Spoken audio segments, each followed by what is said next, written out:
უნდა ვაღიარო და ალბათ პირველად დღეს რო ეს არის ემიგრაცია, რომელიც არის ჩემი ნების წინააღმდეგ. ანაზღაურება რამდენჯერ მეტია დაახლოებით ამერიკელი ექიმების ვიდრე ქართველი ექიმების. თქვენ რა გინდათ ეხლა ბიჭო, სულ უნდა გადაირიოთ. პატიოსანი ექიმების ანაზღაურება არის ძალიან დაბალი. აი მკადრებლების ბევრი ნოლებით. გათავისუფლების მიზეზი ეს იყო, რომ ამ ჭაობში არ გაყევი? წამოსვლამდე წელიწად ნახევარი პრაქტიკულ უმუშევრობას გაუძელი. აი ამ სასწრაფოს ხმაზე რა შეგრძნება გაქვთ? მინდა რომ გავეკიდო და ვნახო შეგნით რა ხდება. სხვა გზა რომ არ გქონდეთ, თუ შეგიძლიათ რომ თქვენს თავს ოპერაცია გაუკეთოთ. არა, ძიმე 48 საათი იყო ჩემს ცხოვრებაში, მე მაგის მერე ორი კვირა საოპერაციოში ვერ შევდივარ. ჰიპოკრატეს ფიცი არ დაგვიდია. პაციენტი ხომ არ შეყვარებიათ. ყლელო, ესე იწყებოდა. ექიმის ტყავს ხევს ხოლმე. მოკლეს, მე ხალი დაიკივლებს იქ ექიმი ცოტა ხანი რაღაც შეშინებულია. შეცდომა თუ დაგიშვიათ, რომელიც იყო საბედისწერო და ვერავინ გაიგო. ქირურგია ღმერთის ხელის გარეშე არ არსებობს. ეს იყო ოპერაცია, საიდანაც გაქცევა გინდოდათ? ისინი გადიან პირად კონტაქტებზე, უხდიან დიდ ფულს და აჩერებენ ამ პაციენტებს და ამბავი მთავრდებენ. გამარჯობა, თქვენ უყურებთ გადაცემათა ციკლს ნიუ-იორკიდან, სახელად უეჭველი ქართველია, მე ამ გადაცემის წამყვანი ალექსი მედრელიშვილი ვარ. დღეს ჩემი გადაცემის სტუმარი არის ექიმი, რომელიც შეიძლება ბევრმა თქვენგანმა იცოდეთ სატელევიზიო სივრციდან. ამ გადაცემას აქვს კრიტერიუმი, რომ ჩემი გადაცემის სტუმარი არ უნდა იყოს სატელევიზიო სახე, თუმცა დღეს ამ წესს დავარღვევ, იმიტომ რომ ვფიქრობ, აქ მომუშავე, ამერიკაში მომუშავე ექიმის გამოცდილებების თქვენთვის გაზიარება არის საინტერესო. ის ცოტა ხანში ჩამოვა, სამუშაო საათები აქვს, ველოდებით და ძალიან მალე შევხვდებით.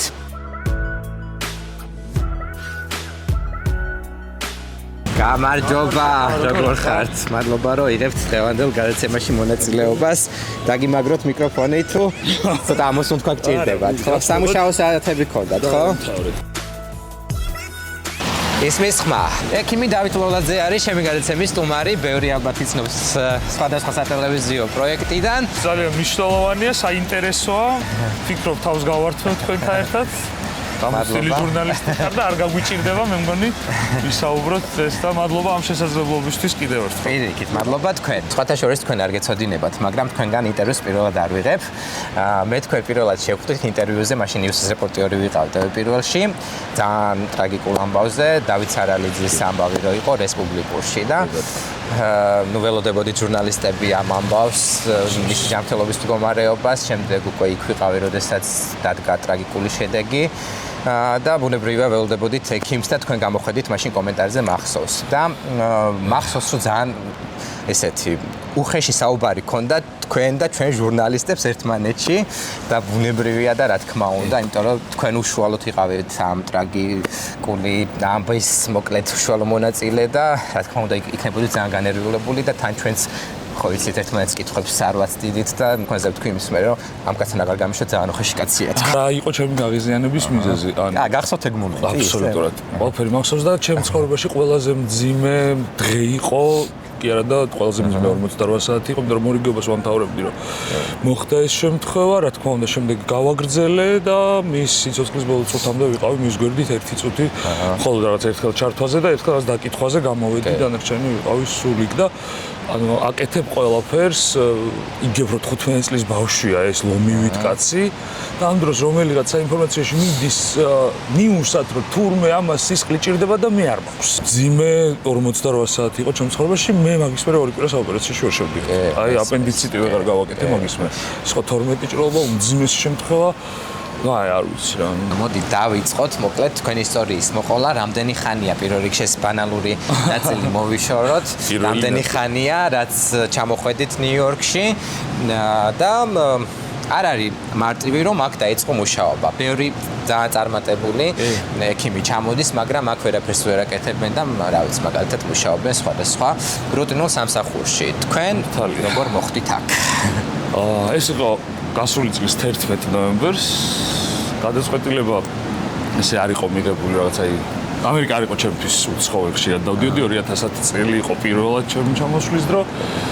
ვიცნობ ნიუ-იორკს, ვიცნობ რამდენიმე ქალაქს და ნუ განსაკუთრებით ვიცი რა რუტინა ჩვენ სფეროში და ზოგადად აქ ადამიანები როგორ ცხოვრობენ.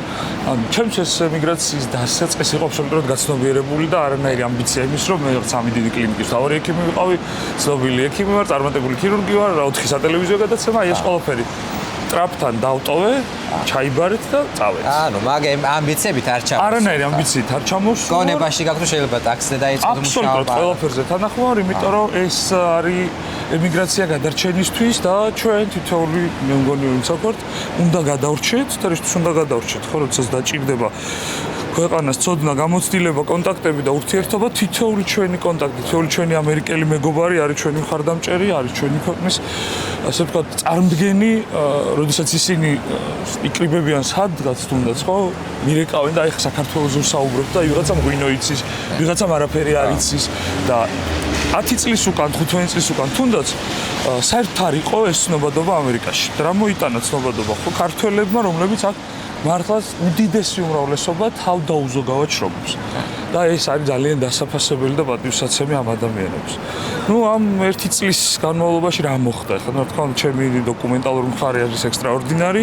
ანუ ამერიკას ვთავაზობ, რომ რაღაც შემიძლია, რაღაც გამიკეთებია, მით უმეტეს 29 წლის ასაკში ის რაც წერან ჩამოვთვალე, ყველას მიღწევებში არ წერია ნამდვილად. მაგრამ როგორც ვთქვამთ, და კონდეს განსაკუთრებული ნიჭი და დამსახურება, რომ ეს საფუძველი მიიღო ამერიკის შეერთებული შტატებში. მიღებულია პროცესი მიმდინარეობს, ნელ-ნელა მაყოფილდება დოკუმენტაცია. მაგრამ ნუ არის პირველი ეტაპი, როდესაც 3 თვე არ გაქვს ამის გაგზავნის უფლება. და ხარ ნიუ-იორკში. არ გაქვს სამუშაო უფლება მათ? არაფერი არ გაქვს. ხარ ნიუ-იორკში, ყავს მეგობრები, კარგი ადამიანები, მაგრამ არ გაქვს სამსახური ერთი მარტივი მიზეზის გამო. ჩემ 4 გვერდიან სივს, სადაც ვაგზავნილი პასუხი მომდიოდა, რომ არ გვდერა. მაგალი კვალიფიკაცია ამ სამსახურისთვის და მეორე, თუ ესეთი მაგარი ხარ, აქ რა გინდა? ანუ რა პრობლემა გაქვს? მოდი და ეხა უხსენი შენ ამას. მაგას ვერ ახსნე. შესაბამისად ეს იყო პირველი 3-4 თვე და მე მოვიფიქრე გამოსავალი. სივში დავტოვე სახელი გვარი სკოლის დამთავრება და უმაღლესი განათლება. დაგიყვანეს სამსახურში. და ნუ იწყება ეს პროცესი და ეს იყო ალბათ რა ვიცი, გამართლება, ანუ ამერიკული ოცნებების ამბავში ეგ იყო ნამდვილად, როცა მაიკმა ჩემი CV ნახა, ჩვენ რაღაც საერთო პაციენტზე გქონია კვეთა და ამ ადამიანმა თქვა ის რაც მე გამიმართლა, იღბლიანი ვარ, სულ მქონდა სურვილი რომ მენახა კონკრეტული პაციენტის ვინც ამაზე იმუშავა ქირურგები, მაგრამ ვერასოდეს წარმოვიდგინე თუ ჩვენ ერთად ვიმუშავებდით. რა მაგარი. და ეს იყო ნუ შეხვედრა გასაუბრებისას ეგრევე გადაწყვეტილება რომ ჩვენ ვიმუშავებთ ერთად. ნუ ჩვენი სამუშაო რითი განისაზღვრება ხა, ჩემი ასე ვთქვათ, ანუ ჩაგეჭრებით პირველი სამსახური იყო მაინც ჰოსპიტალი და არ მოგიწია medical office, კი ბატონო. და რითი განისაზღვრება ჩვენ მოგეხსენებათ ხა ბევრ ადამიანს აქვს ენის პრობლემა. და შემდეგ უკვე რაღაცა ამ კომუნიკაციის ნაწილში რაღაცები შეწყდებოდა ხოლმე თურმე. მაგალითად ძალიან დიდი უმრავლესობას აქვს შაქრიანი დიაბეტი. ხო, აი წამალი გამოიწერა, სახში ვერ ხვდებიან ხა, ხო, ბიჭები მუშაობენ, გოგოები დღე-დაღამე. მისამართზე ვინ დახვდება? ხო, აი აიღე, დაუორგანიზე, დაურეკე, მოდი წაიღე, გააცანი ანალიზი. ანუ როგორ მუშაობ? და ყველაფრის დამენეჯმენტი. ხო, როგორ მუშაობთ? ანუ ამ ნაწილს ვამენეჯირებ ქართველი პაციენტებისთვის. რა თქმა უნდა, მაიკი გადის ყველაფერს, მონიშნულია ყველაფერი, შეთანხმებულია ყველაფერი, გადაწყვეტილება ესეთი კონსილიუმის პრინციპით მიღებულია და შემდეგ უკვე ორგანიზება, რომ პაციენტმა მიიღოს წამალი დროულად. კონდეს თავის ანალიზებზე წარმოდგენა თავის ენაზე. ბევრმა გადასარევად ინგლისურიც და რუსულიც, მაიკი ორენოვანია ამ შემთხვევაში და მაინც ურჩევნიათ, რომ იქნებ ქართულად გამაცნოთ. ანუ მიუხედავად რომ ვიცი რომ ადამიანებს ენის პრობლემა არ აქვს, მაგრამ მაინც ურჩევნია თავის ენაზე მოსვენა. აი ამ პრინციპით მუშაობთ და ვფიქრობ რომ ბევრი ადამიანისთვის ისეთი დიაგნოზების დასმა შევძელით ამ პერიოდში, რაც მინდა ითქვა რომ medical office-ებს არც ევალებათ და არც აკეთებდნენ და ეს ამ ქართველი პაციენტებისთვის იყო აღმოჩნდა უბრალოდ გადარჩენის შანსი. ამ ეტაპზე ოპერაციებს არ აკეთებთ, ხო? მოგენატრათ ძალიან. აი რა გზნობა აქ რა მოგენატრა შვილი და საოპერაციო. საოპერაციო როგორი ადგილია? იცი, ყველაზე მისტიური ადგილია ჩემი გაგებით. ყველაზე დიდი საქმე კეთდება, ნებისმიერ მარტივ ოპერაციაზეც კი როგორც ადამიანებს წარმოუდგენიათ, მაგრამ დახურული სივრცეა, მისტიური სივრცეა და ვერასოდეს ვერავინ ვერ გაიგებს შენ შიგნით რა გააკეთე. პაციენტის კითხვა როდის დავლევ, რამდენი ნაკერი მაქვს. ქართველი პაციენტის. არა მარტო. არა მარტო. ქართველებს ესე ნოუყურებ შენ? არა მარტო. და ქალების კითხვა ემატება. ნუ დალევა შემოსული კონტიამანდაც და ქალების კითხვაში ემატება დამეტყობა. ხდები, ანუ რა მარტივია მისთვის, როდესაც ოპერაცია წარმატებულია და ოპერაციის წარმატებისთვის რა გუნდი მუშაობს. რა შრომა მიდის თუნდაც საერთო პერსონალის საოპერაციოში არასოდეს ეს არავის გარეთ არ ახსოვს, იმიტომ რომ გარეთ გამოდის მეფე, რომელმაც თქვა რომ ეს გავაკეთე, ანუ ქირურგი. არ ვიცი ხა ვინ როგორ უყურებს, მაგრამ ქირურგია ღმერთის ხელის გარეშე არ არსებობს. გამორიცხულია შენ ადამიანი, ჩაერიო მეორე ადამიანის სასიცოცხლო ფუნქციების ცვლილებებში, ორგანოს მოჭრაში და ორგანოების ხშირ შემთხვევაში მე ეს ყველაფერი შენი გადაწყვეტილებით აღადგინო და უხეშად ვიტყვი, სიტყვას ვერ ვიპოვე, სხვა სიტყვა ამან იმუშაოს. ანუ ქონიათ ოპერაციის დროს შეგრძნება, რომ თქვენ ღმერთთან ერთად მუშაობთ?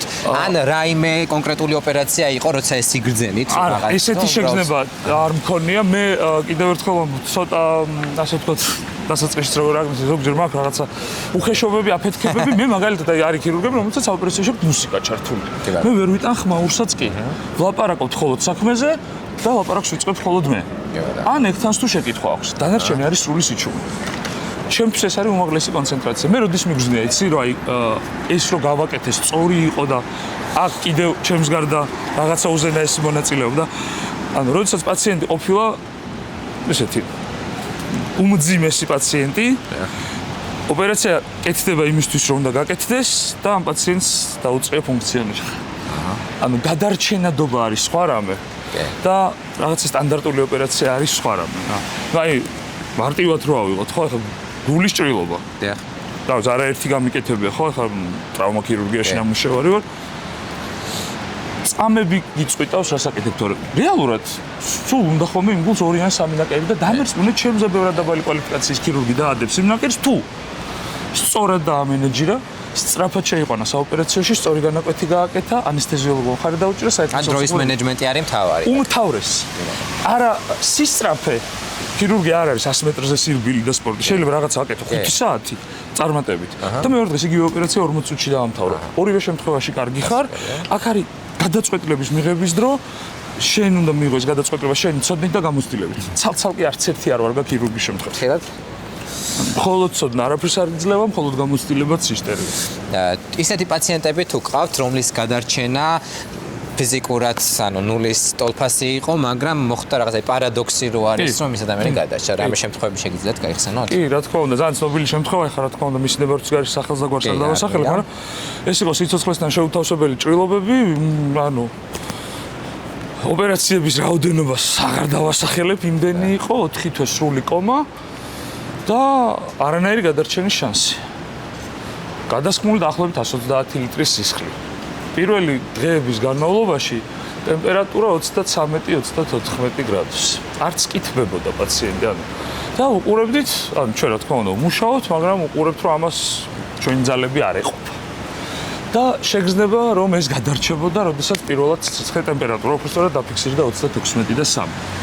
იმ წუთიდან ჯეროდა რომ გადარჩებოდა და იმ წუთიდან გამიასმაგდა ბრძოლა და ვიდრე წელიწადი და 2 თვე ის ჩვენთან იყო კლინიკაში, წუთი არ შემიწყვეტია ეს ბრძოლა. ექიმბაშობას თუ აქვს რაიმე გამართლება, ბუნებრივი ხა თქვენ ექიმი ხართ და შეიძლება უყურებთ სკეპტიკურად, მაგრამ აი რაღაცები თუ დაგიჯერებიათ, რომ ექიმბაშმა მართლა მოაიჭია. თუ ეს რწმენის ამბავია. რწმენი პლაცებო ზოგი, ანუ რა არის, მოტყუებით თერაპია, ასე ვთქვათ, როდესაც წამლის ფორმის ნივთიერებას აძლევს, სინამდვილეში ის არაფერი არ არის. კვლევები როცა ტარდება კლინიკურ და მეორე ჯგუფს ნამდვილ წამალს აძლევს. ზოგჯერ რეალური შემთხვევა და პლაცებოს შემთხვევა ხოლმე უთანაბრდება ერთმანეთს დადებითობის კუთხით. ეს არსებობს. ხალხური მედიცინაც არსებობს, მოდი ესე ვთქვათ, და ეს ისტორიული საკითხია. მაშინ ვთქვათ, გარემო ბევრად სუფთა იყო. სცენარები ბევრად სხვაგან და სხვანაირები მოდიოდნენ და ადამიანებმა იცოდნენ მათი ცნობა. სოფლიოში ყოველწლიურად იწყება დაახლოებით წლიურს ვიძახი 100,000-ზე მეტი კლინიკური კვლევა. აქედან უდიდესი უმრავლესობა პირველივე ერთ თვეში იხურება. მაგრამ მაინც იწყება. წარმოიდგინე, შენ ეს ჯერ ფინანსურად რა არის, მე მეცნიერულად რა შრომაა და ამ დროს ჩვენ ვამბობთ, რომ ვიღაც ექიმბაშმა ნახა სიზმარში, რომ მეზობლის ბებია სუშველა, ყვახის ნახარშის რაღაცა. მაგრამ იქნებ მისტიკით მარტივად გადაწყდა ეგ ამბავი და აჯობა 100,000. არა, ვერ ჯობნის ნამდვილად ვერასდროს როგორც წეს თვითმკურნალობას მოაქვს ხოლმე ძალიან ცუდი შედეგები. თუ ყავთ პაციენტები, რომლებიც გადანაშაულებდნენ იმაში, რომ რაიმე რაც მათ ჯანმრთელობაში არ წავიდა, კარგად იყო თქვენი ბრალი. პაციენტს ვერ დავარქვო, ესე პირადი შემხებლობის პაციენტები ნამდვილად არ მყავს, ესეთი უკმაყოფილო, ასე ვთქვათ. სტატისტიკურად ამასობაში ქართულ რესტორანთან მოვხვდით. უბანი ხო. სტატისტიკურად როგორც ქირურგს, ასე ვთქვათ, კარგი სტატისტიკა მაქვს, ანუ გადარჩენადობასა და სიკვდილობას შორის. წელიწადში დაახლოებით 200-300 ოპერაცია და დაახლოებით 5-6 გარდაცვალება. აქედან საოპერაციოში აი ბოლო წლის რაც ვიმუშავე საქართველოში იყო ერთი საოპერაციოში გარდაცვალება. ესეც მნიშვნელოვანია. მაგრამ ერთი სასაცილო შემთხვევა ჩემთვის და ზოგადად საზოგადოების სწორედ ალბათ ის ქალის სულ არ განიცდის სასაცილოდ, სადაც დაიდებოდა ჩემ შესახებ პოსტი, მე სოციალური ქსელები არ მაქვს მოგეხსენებათ, არანაირი თან LinkedIn-ის გარდა. რამე მიზეზი აქვს თუ? იცი რა, არ ვიცი რაში მჭირდება და მე როდესაც ვიყავ ესეთი აქტიურ ქირურგიაში, ეს როდის უნდა მემართა და საერთოდ რაღაცა ეს მხედრიონული ფოტოები, ორგანოებით გამოფენილი ჩემი კოლეგებისა. ჩემთვის მიუღებელია. თიმდე შეტყობინებას. ჩემთვის მიუღებელია. ანუ საოპერაციო უნდა დარჩეს იმ მისტიკად, რაც არის სინამდვილეში და შენ რაღაც მოჭრილი ორგანოებით ფოტოები არ უნდა დამიდო იქ. საერთოდ არ ხარ მაგარი მაგას რო აკეთებ, ჩემი აზრით. და ეს როცა დაიდებოდა ხოლმე სადმე, ან ტელევიზიის ან ნებისმიერ ამ შობaks, ერთი ხალი წერდა. ყლელო, ესე იწყებოდა. და ისტორია გრძელდებოდა ესე, რომ ჩემ დასო ჭირდა მწვავე აპენდიციტია და 5 წელი დადიოდა ამასთან და ეს ოპერაციას არ უკეთებდაო და მერე გარდაიცვალა. ეს როგორი კაზუსია, იცი რა? მწვავე აპენდიციტი რეალურად პერიტონიტით მინდარი 5 დღეს შეიძლება ვერ იცოცხლოს ადამიანმა და ალბათ მესამე კურსის სტუდენტი უკვე შეძლებს დასმას დიაგნოზს, ანუ ვერ შეგეშლება, ვერ გამოგეპარება და ერთ-ერთი ერთხელ მაინც იყო რეალურად გამოგონილი პერსონაჟი. ეს იყო გამოგონილი პერსონაჟი. სავარაუდოდ ან ეშლებოდი ვიღაცაში, ან უბრალოდ ქონდა რაც ესეთი ჭყალებში გაშავების მუღამი, იმიტომ რომ წარმოუდგენელია საქართველოს ყველაზე მეტი ვინც ვართ არის ზოგადი ქირურგი. აი მე არ გიკეთებ, ეს 5 წელი რატო დამსწრე. გააკეთებინე სხვა სვაჭი. მინდა რომ გააკეთოთ მსგავსება ან განსხვავება, ზოგადად ისაუბროთ ქართველ და ამერიკელ ან სხვა ეროვნების პაციენტებზე. ჩვენ ვიცით რომ სანამ აი მართლა სიკვდილის პირას არ მივალთ, ექიმთან მისვლა ძალიან ბევრ ადამიანს ეზიზღება და ეზარება და ეშინია ან ფინანსები არ არის. ნამდვილად ეს. აქაც ესეა. შეგვიძლია ერთი ქართული საფირმო ფრაზა გითხრათ, რომელიც ჩემს იყო ხოლმე აბსოლუტურად ალბათ გამოკითხვაც აღარ მჭირდებოდა ზოგ შემთხვევაში იმდენად ხვდებოდი რომ უმძიმეს პაციენტთან მქონდა ხოლმე საქმე. განსაკუთრებით ცოტა ასაკში რა 70 პლუს. ოჯახის წევრი რო გიყო რომ ექიმო პირველად არის აქ ცხოვრებაში ექიმთან არ ყოფილა და აი მან ვიკეცებოდი მე დააგვერხა ხალხო. ძალიან ცუდად არის. აი ცხოვრებაში რო ექიმთან არ ყოფილა ეს არის ძალიან ცუდად. სასწრაფოთი მომიყვანეს ჩემთვის უფასოა? ანუ აი ხვდებით პოლიტიკუსი, მკადრებელი ჩინოვნიკი რაზე მიდის წინას არჩევნოთ და მე შენ მთელი წელი პაციენტთან რაზე გიწევს გარჩევას. შენ პირადი ნომრის ქვეშ არის განსაზღვრული. რას გიფინანსებს სახელმწიფო და რატო? ვერ მივახციეთ იმას, რომ ქვეყანაში ქონდეს მაგალითად სკრინინგის დონე მაღალი და ხშირად ონკოლოგიაში არ ვსვავდეთ უკვე ძალიან შორს წასულ დიაგნოზებს. 11-12% გვაქვს სკრინინგი ამ დროს, როდესაც ვინც კი ყოფილა ყველა დამიდასტურებს, რომ მაქსიმუმ არის 2 საათი მიდიხარ, ყედება შესაბამის პროცედურები და ხარ ახლა ამერიკაში და ამერიკელები კი არა, მაგრამ უკვე ქართველი პაციენტებიც რა კარგები არიან ამ ნაწილში. დაზღვევა მუშაობს იდეალურად, შემიძლია გითხრათ. პაციენტებს უკეთებთ სკრინინგული კვლევებიდან დაწყებული, ქრონიკული ავადობით გაგრძელებული პრაქტიკულად ყველაფერს, რაც კი ჩვენს კლინიკაში კეთდება. შემდეგ თუ რამე არ კეთდება, რეფერალები ქვია, ანუ გადამისამართება, მაგალითად რადიოლოგია, მაგალითად ძუძუზე, მაგალითად სხვადასხვა ასე ვთქვათ, ანუ საჭიროებები მიხედვით და წასული იქაც მიყვება ეს დაზღვევა ჩვეულებრივად. ეს პაციენტები შემდეგ პასუხების გასაცნობად რომ ბრუნდებიან და უკვე ჩართულები არიან თავიანთ მართვის პროცესში, რომ გაიცნო პასუხი, გაატანე ფურცელი, წამალი აიღე, ეხა ესე უნდა დალიო.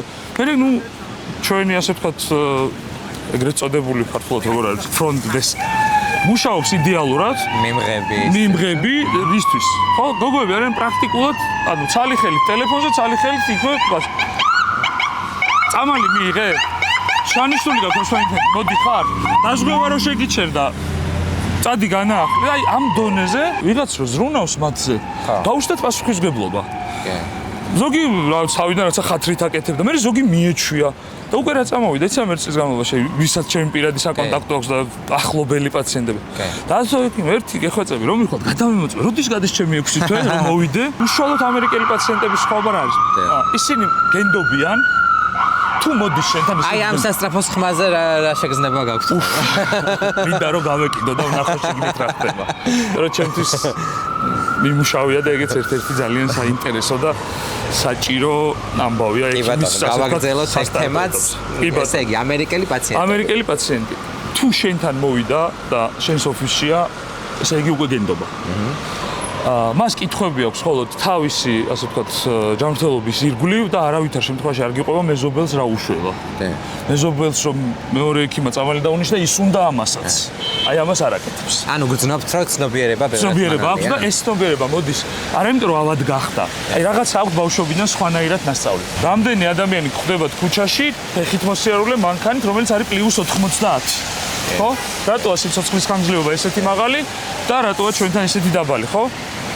ყვება, რეჟიმი, არასწორი ინფორმირება საკუთარ ჯანმრთელობაზე და ექიმი აღიქმება რაღაცა მტრად, რომელსაც უნდა შენზე ფული იშოვოს.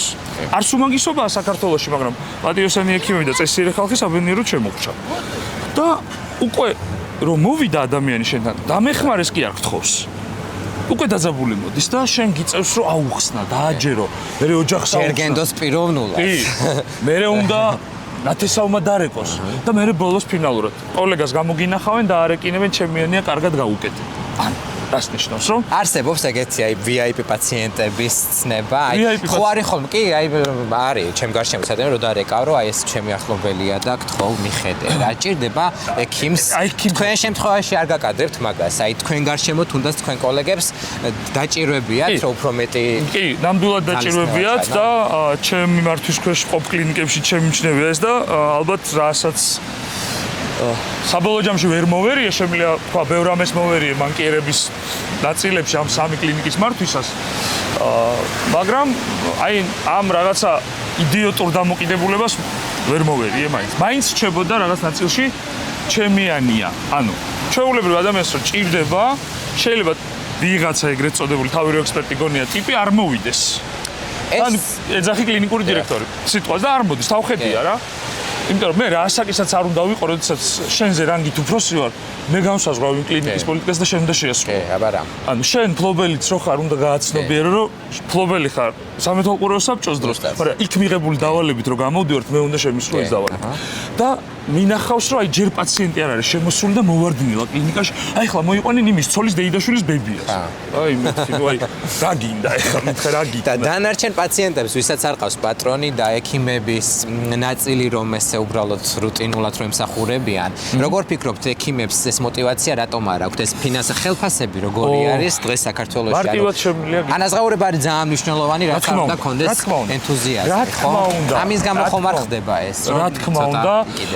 პირველი და მთავარი ეს ყველაფერი ხდება დაფინანსება ეგრეთ წოდებული საყოველთაო დაზღვევა რომელიც სინამდვილეში არის ძალიან დიდი ზეწოლა ექიმისთვის ძალიან დიდი პრესინგი და ეს ყველაფერი მოხდება იქამდე ვიდრე ექიმი არ დაიწყებს სიმართლის წერას და მე შემიძლია პირდაპირ გითხრათ რომ უდიდეს უმრავლესობა ისტორიაში არც მე მათ შორის არ დამიწერია სიმართლე რას ნიშნავს სიმართლე რაღაცა კონკრეტული ავადობის კონკრეტული ოპერაცია, მაგალითად შემიძლია გითხრათ, ნაღვლის ბუშტი, წვავე. კი. ფინანსდებოდა დრო იყო ღია წესი და არა ლაპარასკოპია, რომელიც მეთოდია და რატომ უნდა გადავჭრა ადამიანი შუაზე თუ მე ამ მეთოდით კეთება ვიცი მარტივად, ხო? ეს ერთი და მარტივი ნაღვლის ბუშტის ანთება არ ფინანსდებოდა და ფინანსდებოდა გაჟონვით გავრცელებული ნაღლოვანი პერიტონიტი, რომელიც არ არსებობს.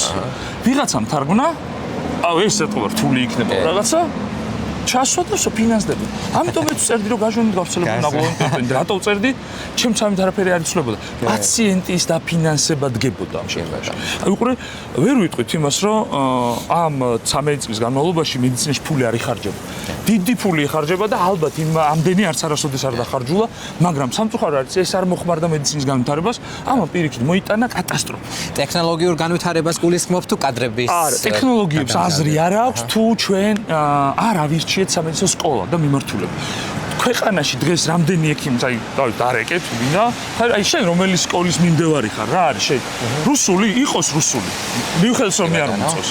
ევროპული? კი ბატონო, არ ვარ წინააღმდეგი, მაგრამ ჩემი ფავორიტი ამერიკული მედიცინა. კი, თქვენს ინტერვიუს გადავალ გუშინ თვალი აქ რომ მოდიოდი ინტერვიუზე, სადაც ამბობდით, რომ არ არსებობს ერთი სკოლაო, რომელზეც შევთანხმდებით, რომ აი ქართული მედიცინა მუშაობთ ამ გაიდლაინებში. კი ბატონო. მე პირადად ამერიკული მომწონსო და მოდი ამაზეც ვისაუბროთ, რამეში ხომ არ იმ ნაწილს დავასრულებ, რომ პირველი არის დაფინანსებითი ნაწილი, მეორე არის შიში, რომ მე დამიჭერენ და ანუ მედიცინის დეკრიმინალიზაცია რო ვახსენე. მათ შორის ერთ-ერთ ჩემს გადაცემაში მათ შორის იურსთან ამა როგორ რეზონანსი გამოიწვევ თქვენ რა გინდათ ეხა ბიჭო სულ უნდა გადაირიოთ არა მე არ უნდა მეშინოთ პასუხისგებლობა კი არ უნდა კი არ გაურბივარ არ უნდა მეშინოდეს დაჭერის აი აქ ზღვარი სად გადის არის სამედიცინო დანაშაული არის სამედიცინო შეცდომები მოსდის იმას ვინც მუშაობს ბევრს დანაშაული მოსდის უცოდინარს უყურე დანაშაულზე პასუხისგებელი არის სისტემა იმიტომ რომ სკოლა არ გაქვს, იმიტომ რომ თითოეული ჩვენგანი არის თვითგანათლებული და არანაირი, ასე ვთქვათ, მიმართულება, ფინანსური მხარდაჭერა არაფერი არ ყოფილა. მათ შორის უკვე შემდგარმა ექიმმა ამ 2-3 წლის უკან ჩიკაგოში რომ წავსულიყავი ამერიკის ონკოლოგთა ასოციაციის კონგრესზე, მე ფარმაცევტების ფულს ვერ ავიღებდი და მე ამას წამლებში ვერ დავწერდი, საკუთარი მანქანა გავყიდე და წამოვედი. და საქართველოში რომ დავბრუნდი, ეს იყო ჩემთვის აი რაღაცა სასწაული უნდა შემიძლია გითხრა ამდენი განათლებული ონკოლოგიაზე მომუშავე აი თავდადებული მეცნიერი ადამიანი ქირურგები კლინიკური ონკოლოგები რადიოლოგები ერთ ადამიანს არ უკითხავს საქართველოში არც სატელევიზიო სივრცეში არც კოლეგებში მეგობრების გარდა რომ რა ნახე ჩიკაგოში რა არის განსხვავებული რა ხდება ონკოლოგიაში მე გეკითხებით აი ჩიკაგოში ნახე ის რომ თუ სწორი მენეჯმენტი ექნება ქვეყანას და ეს ნახოს პოლიტიკის შემადგენელი ნაწილი ონკოლოგია ქვეყნისთვის არ იქნება ტრაგედია. აი ეს ნახე ჩიკაგოში. ეს ადამიანები იცოცხლებენ, იცხოვრებენ და სოციალიზდებიან. ის კი არა რომ უკვე მეოთხე სტადიაა და ვაიმე უბედურებაა და მთელი ოჯახი პარალიზდება. ერთი ონკოპაციენტი როგორც კი მძიმე ხვდება ოჯახში. ანუ მთელი ოჯახი პარალიზდება. დღეს როგორ ფიქრობთ საქართველოს? სოციალურად ეს რას იწევს? გაჭირვებას და ამ დროს უყურე ვიღაცა ზის ჯიგარო რომელიმე სართულზე კაბინეტში და გითვლის შენ ლიმიტს ონკოპაციენტთან რომელსაც თურმე გართულება არ უნდა დაგიფინანსოს და აი ამ ლიმიტში უნდა გაუკეთო რაღაც სულ ეს კითხვა მქონდა ხოლმე ხალხო ერთხელ მაინც ღამე გაგითენებია პაციენტის საწოლდა რომელსაც გეშინია რომ 1 მეტრით რომ მოშორდა შეიძლება რაღაც გაფუჭდეს როგორ მithვლი აქ შენ ლიმიტს რომ დავხარჯო 10 ლარი ხები ეს არის უდიდესი ნაწილი იმ პრობლემისაც შენახსენეთ და მეორე კატასტროფულად დაბალი ანაზღაურება და კატასტროფულად არაპოპულარული გახადეს პროფესია ექთანი. ანუ აი ამაზე ცუდი რა შეეძლებოდა გაკეთებულიყო ქვეყნისთვის და სამედიცინო სისტემისთვის მე ვერ წარმომიდგენ. რომელიც აქ ძალიან პოპულარულია. აქ პოპულარულია. აქ ექიმებს აძლევენ რჩევ. მაგალითად ონკოლოგიაში გეტყვით, არსებობს ესეთი ონკონერსი. ონკონერსია ის ადამიანი, რომელიც პაციენტს ეკონტაქტება, უხსნის, მოვლასასწავლის, ექიმის ყველა გადაწყვეტილებას აცნობს, ექიმთან ან აქვს ონლაინ კონსულტაცია, ან წელიწადში ერთხელ ან ორჯერ. და ონკონერსთან ყოველდღე. და ვინ არის ეს ონკონერსი? ის რეკავს მასთან ძალიან ხშირად და ყველა ელოდება რომ ის ეტყვის, რომ შენ ხარ cancer free. და ეს ძალიან ხშირად დგება ხოლმე და ანუ გამოდის რომ იმ ადამიანს პატივისცემა თუ რა დავარქვი, ურთიერთობა აქვს თავის ექთანთან და არა ექიმთან ვინც ამის სიცოცხლის შესახებ მიიღო გადაწყვეტილებები. იმდენად მნიშვნელოვანი და პოპულარული პროფესიაა. და კარგი ანაზღაურება. კი ბატონო, მე შემიძლია გითხრათ დაახლოებით $300 900 ლარად რეანიმაციის ჩემს ექთნებს, რას უშვებოდი, რას ამუშავოს ვატარებინებდი, იმიტომ რომ ვიღაცა ჯიგა რომ კლინიკა გახსნა, მე სახელმწიფოსთან რაღაცები ვერ დაალაგა, მე ცოტა ერთმანეთს ფული მოპარეს, ცოტა შეჭამეს, ცოტა ისმეს, მოდი მედიცინიდან ამოვიხოთ. არა, მედიცინა არაფერი არ უნდა ამოიღო, მედიცინაში უნდა ჩადო. მედიცინა უნდა განავითარო და როგორც ბიზნესი ის წლების მერე თავისას მოგიტანს. მაგრამ მედიცინას თუ როგორც ბიზნესი იწყებ, იმიტომ რომ უნდა ამოიღო, უკვე გააფუჭა ყველაფერი. და ამ ვასვაში მერე სახელმწიფო სამინისტრო დამფუძნებლები, ფლობელები შედიან და დაერხა მედიცინას. მე გულწრფელად ვამბობ, რაც აქ ნახე, 4 ადამიანი ასრულებს დაახლოებით იმ სამუშაოს, რასაც ერთი ჩემი ერთანი ასრულებდა რეანიმაციულ 2 პაციენტთან სტანდარტის მიხედვით. ყველას ცალ-ცალკე როდესაც ჩავალ და ვნახავ, ბოდიშს მოვხდი, თითოეული ძიმე დღისა თუ ღამისთვის, რაც მათ ჩემი ხელმძღვანელობის ქვეშ გაუვლიათ, იმიტომ რომ აქ 4 ადამიანი აკეთებს ერთის საქმეს. დღეს ყველაზე მეტად ანუ საქართველოში ტექნოლოგიური პრობლემა არის კლინიკებში თუ კადრობრივი და რა მიმართულების ექიმები გვიჭირს უფრო? ესე რომ ვთქვათ, რამდენიც დღეს კლინიკა საქართველოს მე რო წამოვედი როგორც მახსოვს იყო 280 კლინიკა. ეს არის კატასტროფულად ბევრი მეგობრებო. არაფერ არ შეიძლება იყოს ქვეყანაში ამდენი კლინიკა, რომელიც აზის ბიუჯეტს და უნდა ამოიღოს. ეს არის გამორიცხული. საქართველოში არის ორი კატეგორია ექიმების და სამედიცინო პერსონალის. კადრებლები და პატიოსანი ხალხი.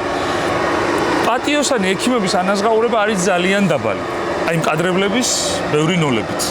და ჩემთვის ეს ხარჯზე იწევს ეს ნოლები რა. ესენი მანიმეიქერები არიან კლინიკებისთვის, ესენი არ არიან იმ ღირსებით პროფესიით ექიმები, ვინც უნდა იყვნენ და რის ხარჯზე იწევს რა?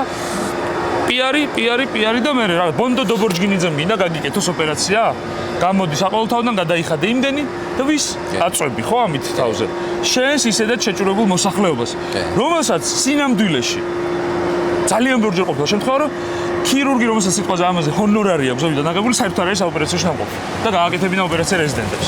რეზიდენტებმა ოპერაცია უნდა აკეთონ, არც ამის წინააღმდეგი არ ვარ და მეც ვიყავი რეზიდენტი და მეც გამოუზარდე ასე ვთქვათ, ასე თუ ისე ბიჭები, რომელსაც ვაკეთებინებ და უნდა აკეთებინო ოპერაცია. სხვანაირად არ ვითარდება. მაგრამ ფულს რის ხარჯზე შევუკლებ? ადამიანი, რომელიც წავიდა სახლს ყიდის, მანქანას ყიდის, ძროხას ყიდის. ხდები? ამიტომ შენ რა ხდება უყურე ქვეყანაში თავი პრობლემა? არ ბოდიში ჟარგონის ერთი ადგილი არ გაქვს რომ მედიცინა გაერთიანდეს დასვა შენი ასე ვთქვათ პასუხისმგებელი მართველი რომელსაც ხელფასუხი და უთხრა რომ ბიჭო ეს შეცვალე ესე უნდა გაკეთდეს სისტემა უნდა შეიკრეს სკოლა უნდა შეირჩეს განათლება უნდა ჩაერთოს ამაში შესაბამისი ეტაპები უნდა შემოვიდეს მე ლიცენზირების როგორც ექიმისთვის ისე ექნისთვის და დაიწყო გასწორება ამის დაცვად რა ხდება უყურე ეს ტიპები არიან ხელშეუხებლები წყალებში და რაღაცა გაურკვევლად შეულობენ ამ ფულს. ჩემი მასწავლებელი ცოტა ესეთი ჟარგონულად მოლაპარაკე კაცია და ბიჭო ქირურგმა ლაპარაკში ფული როგორ უნდა აიღო, ეს რას ნიშნავს კონსულტაციაში ფული არ ამიღია ცხოვრებაში. მგონია რომ ლევას ვაყენებ ამით შეურაცხყოფას. ანუ და ამ დროს ვიღაც ტიპებს ნახავ ჩანიშნული 500 ლარად კონსულტაცია თუ რაღაცა. ჩვენ ესე გავიზარდეთ. აი ქირურგები სვავენ ხო გაგია. შემიძლია დავიცნო რომ ჩვენს განყოფილებაში ლუდი არ დალეულა. თუმცა ყველა მოკეიფე ხალხი ვართ. თქვენ ახსენეთ რომ არსებობენ ორი ტიპის ექიმები, ფულის გამკეთებლები და პატიოსნები. ბუნებრივია მივდივართ ჰიპოკრატეს ფიცამდე. და ბუნებრივია რომ ბევრი ადამიანისთვის, მომავალი ექიმისთვის ეს არის უბრალოდ რუტინა და რაღაცა ესეთი მოვალეობის მოხდა ამ ფიცის დადება. სულ მაინტერესებდა როგორ გარემოში დებენ ექიმები ჰიპოკრატეს ფიცს, ეს გითხარი. ჰიპოკრატეს ფიცი არ დაგვიდია. არა. ესეთი პროცედურული ნაწილი მე მგონი ბევრი წელია, ჩემ დროს ყოველ შემთხვევაში არ შემდგა რა, იმიტომ რომ ავტომატურად უდრის შენი გადაწყვეტილება არჩევანი იყო ექიმი. რავი, ქირურგი, თერაპევტი რა მნიშვნელობა აქვს და ემსახურო ადამიანს, მაშინ ეს ავტომატურად უნდა უდრიდეს რომ შენ ზუსტად იმ იდეის ხარ, რაც იყო ჰიპოკრატე, მაგრამ იმდენი რამე აქვს სოფლიოში შეცვლილი, ხო? ანუ უზრუნველყოფა დღეს ექიმს ჭირდება, ხო? ექიმს არ უნდა ეფიქრებოდეს საოპერაციაში ბანკის კრედიტზე, შვილის გადასახადზე, ბებიის წამლის ფულზე, მეგობრზე დასახმარებელი როა და რო ვეღარ ანაწილებს და ამ დროს გაერთო ოპერაციის კეთებაში და რა გადაჭრა კაცმა არის. ხო? ვინ უნდა უზრუნველყოს ეს სისტემა, რომელიც აი პირდაპირ გაგებით იყიდებს ფეხებზე. საოპერაციაში თქვენ მიერ გაჭრილი პაციენტი ადამიანია თუ კონსტრუქცია, რაზეც ადამიანია, ნებისმიერ შემთხვევაში ადამიანია, კონსტრუქცია არის მულაჟი, სადაც ვწავლობ. ნებისმიერ შემთხვევაში ადამიანია, ნებისმიერი ადამიანი, რაც არ უნდა ჩემთვის მისაღები მიუღებელი იყოს, ძიმე და მას შემდეგ ჩემთვის არის იმ დროს ყველაზე ახლობელი და ზუსტად ვიცი, რომ მას იმ წუთში ჩემს მეტი არავინ არ ყავს და ეს ყველაფერი იმიტომ ხდება ჩემთან, რომ მე უნდა გადავარჩინო და ჩემი შესაძლებლობაა ეს, თორემ მოხდებოდა სხვა შეიძლება ბევრად უკეთეს ქირურგებთანაც, ხო? ჯანმრთელი ადამიანის ორგანიზმი ზოგადად საათივით არის აწყობილი და ყველა ორგანო ერთმანეთთან არის დაკავშირებული. ხო, საყვარელი ორგანო თუ გაქვთ, აი რომელია ყველაზე დიადი და ისეთი. გმნილება, აი რომელი ორგანოა ისეთი, რომელზეც აი მართლა შეიძლება ღმერთის კაცსაც კი ხედავთ, რომ არა, როგორ ესე მაგრად როგორ მუშაობს. ზოგადად ადამიანის ორგანიზმი არის ერთი დიდი და ურთულესი პირდაპირ ქიმიური ქარხანა. შეიძლება რომ წარმოვიდგინოთ ესე და თითოეული ორგანო უნდა შევადაროთ ამ ქარხნის აგრეგატებს. ჩემი აზრით, მიუხედავად თავის მარტივი აგებულებისა, ორი პრიორიტეტული ორგანო შემიძლია გამოუყო. ეს არის თავის ტვინი, რომელიც არის ურთულესი კონსტრუქცია, ესე რომ ვთქვათ, და ურთულესი აგრეგატი ამ ქარხანაში და გული. თქვენ საშინელი კალიგრაფია გაქვთ როგორც ყველა ექიმს და რატო აი რა ხდება ამ მედიცინაში ესეთი რომ მე პირადად ვერაზროს ვერ კითხულობ ექიმის ნაწერს. მედიცინაში არ ვიცი რა ხდება, ჩემ კონკრეტულ შემთხვევაში ხდება ის რომ ბავშვობიდან თურავე მეზიზღებას არის წერა. ნუ წერს საშინლად მთელი ბავშვობა ჩემი ყველა მეცადინეობა მიმართული ყავს ასოები არ დამეკლო სიტყვებში. გარდა იმისა ცუდად წერდი კიდე ასოებს ვაკლებდი. და ანუ აი წერა ჩემი ტკივილია მედიცინაში. ჩვენ დროს ჯერ კიდევ იყო, როდესაც უნდა ჩაგეწერა. მე ვსწავლობდი ისე დროს, როდესაც წიგნები არ იყო და ქსეროქსში თამაზისთან იყიდებოდა გარკვეული თავები. რა გქონდა ხვალ სამეცადინე. და დანარჩენ ნაწილს ვიწერდით და ძირითადად და წინა თაობის აი საბჭოთა თაობის ექიმებს პრაქტიკულად არ ქონდა წიგნა, ყველაფერი იწერებოდა და აი ამ წერის ხარჯზე უფუჭდებოდა თხები. ხები?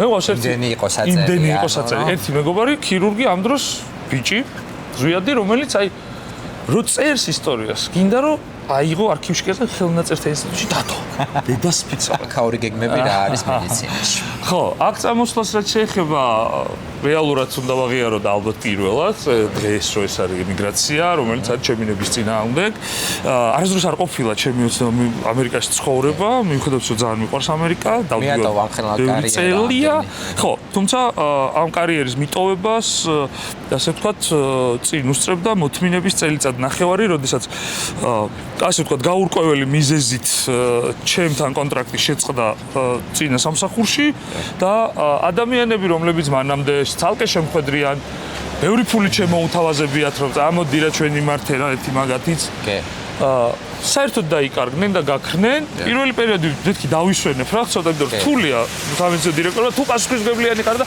თუ რეალურად იმას აკეთებ რაც კლინიკაში ჭირდება ხო ძალიან რთული მეთქი დავისვენებ და გამოჩნდება რაღაც შემოგთავაზებს სამსახურს და არავინ არ გამოჩნდა მე დავიწყებ მე ამ ხალხთან კონტაქტი მეთქი სამსახური ჭირდება ხალხო მე ხა ოპერაციებზე მონადირე არასდროს არ ყოფილა თვეში გამიკეთებია 40-იც და გამიკეთებია 5-იც და ხა 5 ოპერაციას რო აკეთებ და ნაღვლისბურში 80 ლარს თუ 130 ლარს გიხდიან და რთულია ხო საქართველოს ძალიან ძვირი ქვეყანაა ადგე და იცხოვრო ანუ კიდევ იქ ბრუნდები რომ სისტემა არ გაძლევს ღირსეულ ანაზღაურებას მაგრამ გეუბნება რომ მიდი რა ცოტა მოიპარე რა ანუ ცოტა ფარმაცევტებისგან აიღე პაციენტს გამოართვი რა ანუ გითხრევს რაღაცა ჭაობში, რომ მე შენ მას ვეღარ გაუბედო და ვერ ვთქვა რომ ბიჭო რას აკეთებ, ესე არ ხდება. და თქვენი გათავისუფლების მიზეზი ეს იყო რომ ამ ჭაობში არ გაყევი? არ ვიცი, ჩემი გათავისუფლების მიზეზი რა იყო, სინამდვილეში იყო ვერ ამიხსნეს იდეაში, ეს იყო ერთ-ერთი წარმატებული კერძო კლინიკა, რომელიც ჩემს ხელში გახდა მულტიპროფილური და ანუ დავაკომპლექტე როგორც წესია, სტანდარტის შესაბამისად, ვიწყებდი მომზადებას ეს ვთქვათ საერთაშორისო აკრედიტაციისთვის და მითხრეს რომ ჩვენი კონტრაქტი ვეღარ გაგრძელდება, იმიტომ რომ ვერ აგიხსნით რატო? ვერ აგიხსნით რატო? რა, ნუ იყო სისულელე მიზეზები. მე ვერსიები გაქვთ?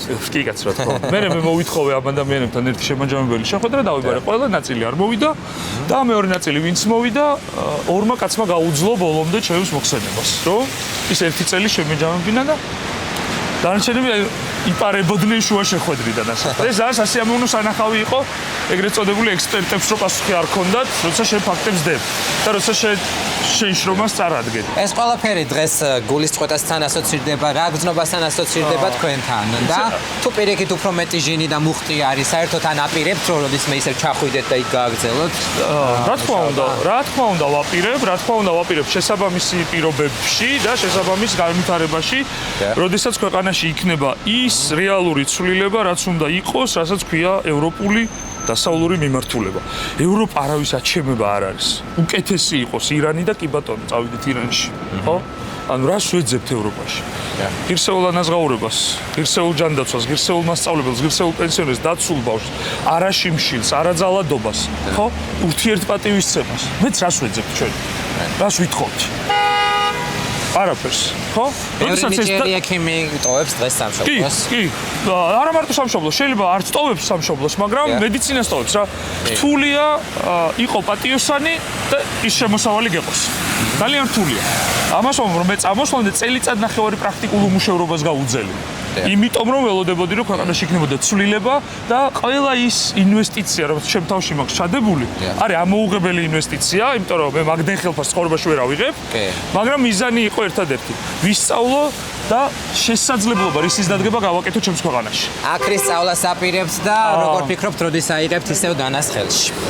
დანას ხელში ძალიან მალე ავიღებ, როგორც საქართველოში, ისევე ამერიკაში, იმიტომ რომ ჩემი პაციენტები, ასე ვთქვათ, ერთადერთი ხელშეუხებელი სივრცე აღმოჩნდა, რომელსაც ვერავინ და ვერაფერმა ვერ შეახო ხელი და ვისაც უნდა რომ მე გავუკეთო ოპერაცია, იმ პირობებშიც ისინი მოდიოდნენ და მე უკეთებდი ოპერაციას.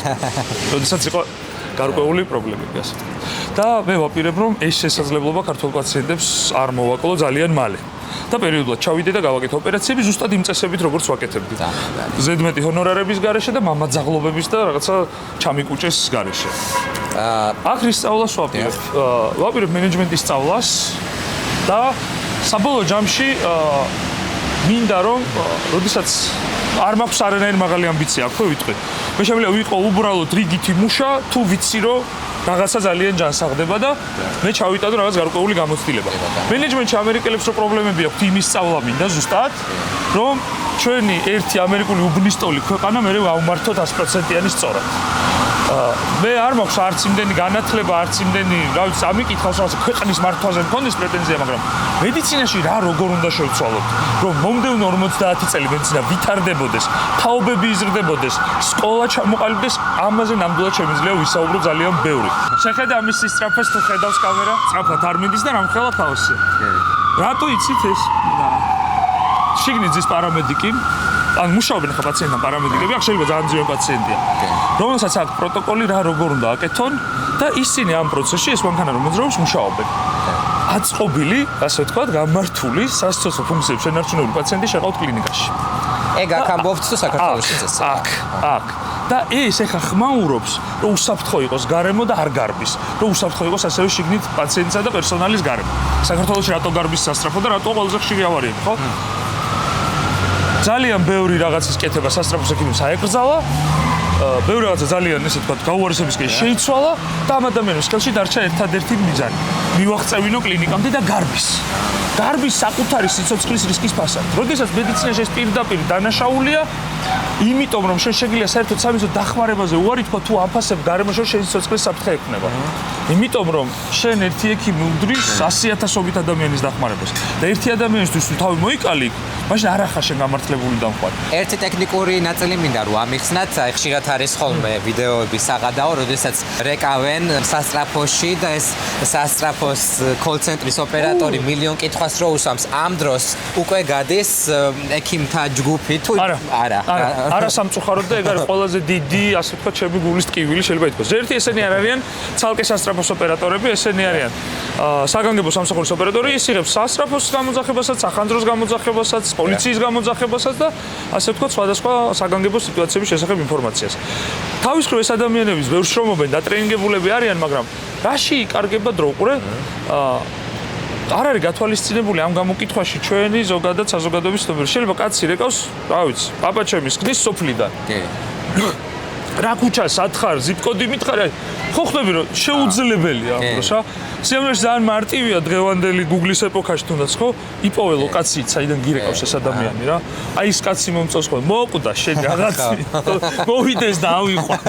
აი სხვა გზა რომ არ გქონდეთ, თუ შეგეძლიათ რომ თქვენს თავს ოპერაცია გაუკეთოთ? არა, არასოდეს. ეგ არის წარმოუდგენელი, უძინართა მზეში ეს არის ესეთი. ხო, ხატოვნად გაკეთებული ნიჭიერი ექიმის, ასე შემდეგ და ასე შემდეგ ოპერაცია უნდა გუჩესულო, მაგრამ დანა დავარდა ძის. ეგეთი რამ არ არსებობს, ვერ მოხდა. ნუ აი მაქსიმუმი თუ ძალიან გიჭირს, თქვა აი მისაწვდო, მაგრამ შეაია გაიკერო ჭრილობა, სიტყვაზე. როგორი დაავადებაა კიბო? კიბო არის თავის არსით, აი ონკოლოგიური ცვლილებას თქვა, ატიპიური ცვლილებას, მარტივად რომ დავიწყოთ და ფული სიტყვები არ ვაბრახუნო. ანუ ნორმალური უჯრედი შეიცვალა თავისი თვისების საწინააღმდეგოდ, ანუ ატიპია გამოიწვია. მნიშვნელოვანია ეს დაიჭირო თავის დროზე. ვერაგი მკვლელი საშიში ეს ყველაფერი მგონია რომ ექიმი იშველიებს ხოლმე თავის გასამართლებლად. რომ აი თუ გამომივიდა, ნახე რა მაგარი ვარ, მე შენ გადაგარჩინე ამ ვერაგისგან. თუ არ გამომივიდა და რა ვქნა ძმაო, ხო იცოდი რომ ვერაგი დაავადება და კიბო ქონდა რა. ხდები, ანუ ეს არ მომწონს. მე ზოგადად მირჩევნია ხოლმე რომ ვესაუბრო პაციენტს ღიად, არ ვიხმარო ეგეთი სიტყვები, იმიტომ რომ მან ისედაც ონკოლოგიური დაავადებასთან ერთად უნდა იცხოვროს და ჩემი სიტყვები დატვირთვა აღარ ჭირდება. ავუხსნა რა არის ონკოლოგია, ავუხსნა რა ელოდება, რა პროცესისთვის უნდა მოემზადოს და უნდა თუ არა მას ეს. აი ეს არის ძალიან მნიშვნელოვანი, როდესაც არ უთხრა, ეხლა მე შვილი მოვა, მე ბებია მოვა, მამამ არ გაიგოს, კარგი რა, ნუ ეხლა რა სისულელია, ეს ვერ გავიგე. ადამიანს რატო არ ვაძლევთ თავის სიცოცხლის გარკვეული პერიოდი გაატაროს ღირსეულად თავის გადაწყვეტილებებით, ხო რა, უფლება გვაქვს ჩვენ ამის, ხო? აქაური იმედგაცრუება თუ ნახეთ, იცი, იმედგაცრუება ახლა მე რჩევა თუ გამოადგა თქვენი აქ. არ ვიცი, ესე ვერ გეტყვი, ხო? რაც საქართველოში მარტივად ხდება. ბევრი რამეა, სხვა შორის მინდა გითხრა, საქართველოში რაც მარტივად ხდება. ნამდვილად ვერ ვიტყვი იმას, რომ მე მაქვს უფლება, თქვა, ამერიკის ჯანდაცვის სისტემაზე პრეტენზიები გამოვხატო, იმიტომ რომ არა ის გულში რო იტყვით, რომ ჩვენ არა, გულში არა, მამამლად ვიძახი მაგას და თქვენთან ერთადაც ვიტყვი, უბრალოდ რას ვამბობ. სისტემურად როგორც სკოლა, განათლების სისტემა არის უნიკალური. როდესაც რეზიდენტი იმპრესინგს გაივლის, რაც არის რეზიდენტურა, ეჭვგარეშეა, რომ ის არის შემდგარი, ჩამოყალიბებული, ფსიქოლოგიურად შეფასებული, ცოდნით შეფასებული, უნარჩვევებით შეფასებული, რომელსაც გააჩნია მინიმუმი და დაიშვება პაციენტთან. საქართველოში ეს არ ხდება. საქართველოში ეს არის შენი პირადი მასწავლებლის გადაწყვეტილება, ან უცებ უტიფარი ტიპი, რომ მე ამ ოპერაციას ვაკეთებ და არც კი უნახავს. არათუ მონაწილეობა მიუღია ამ ოპერაციაში, ხო? ოპერაციას როგორ აკეთებ? ნახულობ, სწავლობ, კითხულობ, სხვებს ეხმარები იმის კეთებაში და მე რეიწყებ შენ. აქ ორ ნაწილს რაც შეეხება. მედიცინა იქნება აქ, ჩემი აზრით. მარტივი მაგალითი. გაზაფხულზე ჩატარდება ASCO-ს კონფერენცია, 40,000 კაცი მონაწილეობს, გადაწყდება მსოფლიო ონკოლოგიის ბედი, ასე ვთქვათ, მომდევნო 1 წლის პოლიტიკა და შემოდგომით ჩატარდება ევროპაში. ევროპას იდეალური მედიცინა ხარბს არ ვამბობ, რა თქმა უნდა, მაგრამ პრინციპი რომ ჯერ გაზაფხულზე აქ ტარდება და შემდეგ იქ მე მგონი რაღაცას ნიშნავს სულ მინიმუმ ჩემს სფეროში, ხო? თვითონაც აღიარებენ, რომ პირველი პრობლემა ამერიკაში არის ხელმისაწვდომობა. ალბათ თქვენს ხშირად გაგიგიათ ახლა ახლობლებისგან 4 თვის მერე მაქვს ეპოინტმენტი. 8 თვის მერე მივიდოდი ნეიროპათი. თუ არ არის emergency situation. დიახ, emergency სიტუაციებსაც თავის პლუსები აქვს. აი ხა აქ სინამდვილეში რა ხდება, ხო? საქართველოში ვიღაცა ტიპები კადრულობენ და ხელოვნურად აყენებენ ესეთ რიგებს და მე ჩემი მართვის ქვეშ ყოფილი კლინიკაში მინახავს, რომ აი მე 4 თვე ადგილი არა აქ ბატონ ბონდოს და ნახავ რომ იმ კვირაში 10 პაციენტი უწერია და ადის კლინიკაში და გამომივსია მისი პაციენტები, რომ რა შეგვია პაციენტს. ანუ ამით იქნიან 4 თვე ადგილია. აი ადგილი ვისაც რეალურად არ აქვს, მე არის ბიძინა კულუმბეგო. აჰა. გადასარევი ბიჭი, მეგობარია, ალერგოლოგი, საოცარი კაცია, კარგი ექიმი. აი ბიძინას ნამდვილად ადგილი არ აქვს ხო. მაგრამ დიდი უმრავლესობა საქართველოში არის აი ამ რაღაცა PR-ის ნაწილად აქვს ეს ნაკცევი, რომ ვერ მიგიღებს. ავსტრიაში მოთხოვნადია. ავსტრიაში ოპერაციაზე მიწვეული და ამ დროს ტიპი გვერდზე კაბინეტში ნასვამი დევს. დედას გეკეთების მომხდარა. რა ავსტრიაში ვიზა ჭირდება ავსტრიაში ეს ბიჭო. თავს მოგაჭამენ ისეთი ქირურგები არიან მედიცინაში. ანუ ესენი აღიარებენ ამას, რომ აქვთ ხელმისაწვდომობის პრობლემა. მაგრამ არ მიდიან ამის გამოსასწორებლად, მაგალითად რაც წლების უკან გააკეთა გერმანიამ. Medical office-ებში ჩვენ დონეზე მაგალითად ხო ლაბორატორიული ანალიზები მაგალითად რაც საქართველოში მექნება აუცილებლად ხვალ მომდის 3-4 დღის ან 2 კვირის შემდეგ. ეხოსკოპის დასკვნა რომელიც ლაივ კვლევა და აი ეხლა ამ წუთში შენს მუცელში რა ხდება ეხოსკოპისთან იმიტომ შეგიშურ ეხლა უნდა ვნახო და მე როგორც ქირურგმა უნდა რაღაც გადაწყვეტილება მივიღო და შეიძლება იქიდან საოპერაციოში უნდა წაგიყვანო ან გაგიშვა პასუხი მომდის 3 კვირის შემდეგ. ამას რამე გამართლება აქვს? ჩემი აზრით არ ვიცი, ალბათ პერსონალის ნაკლებობა, ტექნიკოსი აკეთებს, რომელიც ანატომია როგორც იცი, აქედან ამ სანტიმეტრს ამ საზომში არის ღვიძლი. მიანათე გადაუღე. აქ ელენთა მიანათე გადაუღე, ხვდები? გაეგზავნა მე ეს კადრები ექიმს და წერს დასკვნას. ჩემი აზრით ეს საკმაოდ ესეთი ლაფსუსების დიდი წინაპირობაა. მაგრამ ექიმი რომელიც ამას აკეთებს და უყურებს კარნახობს ასისტენტ საქართველოში და ის წერს და პაციენტ სანამ ჟელებს მოიწმინდავს დასკვნა ხელში უჭირავს. არ რაღაცებში წინაც ყოფილვარ შეიძლება. ნამდვილად შემიძლია გითხრა მარტო emergency ნაწილზე შემიძლია გითხრა რომ პროტოკოლის იქით არ გადის ექიმი თავს არ გაიგიჟებს მოკლედ რომ ვთქვათ, იმიტომ რომ მას თავისი პროფესიული დაცვა, ხარისხობრივი ნაწილი, პროფესიული დაზღვევის ნაწილი, კლინიკასთან ბევრი რამე უღირს, ასე ვთქვათ, და ბევრი საპასუხისმგებლო ნაწილი უდგას რა. და დიდ უმრავლესობაში საქართველოში პირდაპირ შემიძლია გითხრა, როდესაც უმძიმეს პაციენტებთან emergency წარმატებას მიმიღწევი აუცილებლად ბევრი რამე დამირღვევია. ეგ უნდა მეკითხა ჩემ კითხვებში მქონდა ეს თუ დაგირღვევიათ პროტოკოლიც და რა შეიძლება კანონიც. რომელმაც არგო აუცილებლად, კი, და ძალიან ხშირად. განსაკუთრებით ტრავმაქირურგიაში სიტუაციაში და განსაკუთრებით ბერჯის სიტუაციაში. აქ მაგას ვერ ნახავ. შეცდომა თუ დაგიშვიათ, რომელიც იყო საბედისწერო და ვერავინ გაიგო. საბედისწერო არ დამიშვია ჩემი აზრით, იმიტომ რომ საბედისწერო შეცდომებში ამდენი წარმატებული ოპერაცია ვერ მექნებოდა, შეცდომა დამიშვია. როგორც გითხარით, ყავს იდეალური მასწავლებლები და უშუალოდ ხელმძღვანელი ლევან თოხაძე, რომელსაც აი შეგიძლია ენდო ყველაფერში. ეს არის კაცი, რომელიც ანუ აი ჯერ თვითონ გენიალურად დიდი ქირურგია და ძალიან თავმდაბალი კაცია და მე ნუ აი მას აქვს უდიდესი უნარი თანადგომის, გამხნევების ის კი არა აი პროსმა გაიგო და ეხლავსო და პირიქით. ამ დროს შეიძლება არ გავიდეს 2 დღე კლინიკიდან, ამ დროს შეიძლება არ მოგიშოროს გვერდიდან, იყოს შენთან ერთად პაციენტი, მოდი ესე დავწეროთ, ამ წამალზე რას ფიქრობ, ეს როგორ მოვიქცეთ. ამიტომ, როდესაც დამიშვია შეცდომა, თავრე როდის გააცნობიერებ, რომ შეცდომა დავუშვი. საოპერაციოში მქონდა ერთხელ ესეთი შემთხვევა და პირველივე რაც გავაკეთე, გავაჩერე ყველა. არც გამიხდია ხელზე, ეგ თავსთხოვე რომ ბატონ ლევანის ნომერი ეს არის, რაღაცა 4 წუთები. და უთხრა რომ ბატონ ლევან ჭირდები, მოდით. და 5 წუთში იყო საოპერაციის ჩემთან ერთად. და ის ჩემი დაშვებული შეცდომა მითხრა როგორ უნდა გამომესწორებინა. მე მინდოდა რომ საერთოდ მას გაეგზელებინა ოპერაცია და მითხრა რომ არ არსებობს ეგეთ რამეს არ გავაკეთებ ახლა მე, იმიტომ რომ ეს არ არის ის, რაც არ შეიძლება მოხდეს. პირიქით, სწორია რომ მიხდი, კარგია რომ დამიძახე, გამოასწორე ესე. კეთება რომ დავიწყე წავიდა. კი გავხედე, მეთქი სად მიდიხარ იქნებ ეს იყო ოპერაცია, საიდანაც გაქცევა გინდოდათ? არა, გაქცევა არ მინდოდა. მაშინ თუ ქონიათ ეგეთი ოპერაცია, სადაც გითქვამთ, გინანიათ, რომ აუ რატო ავიღე ეს ჩემ თავზე და არა, ჩემი არის ეს ოპერაცია. ამ ოპერაციიდან გაქცევა არ მინდოდა, ამ ოპერაციის მერე მივხვდი კიდევ ერთხელ რას ნიშნავს სწორი მასწავლებელი და სწორი ხელმძღვანელი. როცა კონსილიუმი იკვრება, აი როდესაც პაციენტი ურჩივის ექიმს, ექიმის ტყავს ხევს ხოლმე, აი გამთხოვნებები ხდება. მე როგორც აი მაგალითად ადამიანი, რომელიც არ ვარ ექიმი და ვინმე რომ უჩივლო, მედი არ დამჭირდება და აი რაღაცა მგონია რომ სულ ეს არაფერი არ იქნება, იმიტომ რომ ექიმები გა. გეთანხმები მაგ ნაწილში რომ საიდან მოდის ეგ ცრუმითი, შემიძლია ეგეც გითხრა, იმიტომ რომ ესეთ რაღაცას აკეთებენ ქართველი მანიმეიქერი ექიმები. ურთულდებათ ბევრი პაციენტი, ატყდება ქაოსი, მათ შორის ხშირად სატელევიზიოც და მე ისინი გადიან პირად კონტაქტებზე, უხდიან დიდ ფულს და აჩერებენ ამ პაციენტებს და ამბავი მთავრდება. და ეს მედიცინის რეგრესია. სინამდვილეში ჩვენ რას უნდა ვაკეთებთ, თვითონ ეს პატარა ქვეყანა ვართ, ცი? მე რო შემეშალა და ეხლა რო გიყვები რომ შემეშალა და ჩემ მასწავლებელს დაუძახე. ეს უნდა დაიწეროს. და ეს უნდა დაიდოს კლინიკის გვერდზე რომ აი დათოს ღამის 3 საათზე ეს შეეშალა. ხები, არა სტატისტიკაში კარგი ბიჭი, ამდენი წარმატებული ოპერაცია გისათა, შენ იცოდე რა, ამ ქირურგთან რომ მოდიხარ, აი იმ დროს ნაცლავი სწორად ვერ გაკერა რა.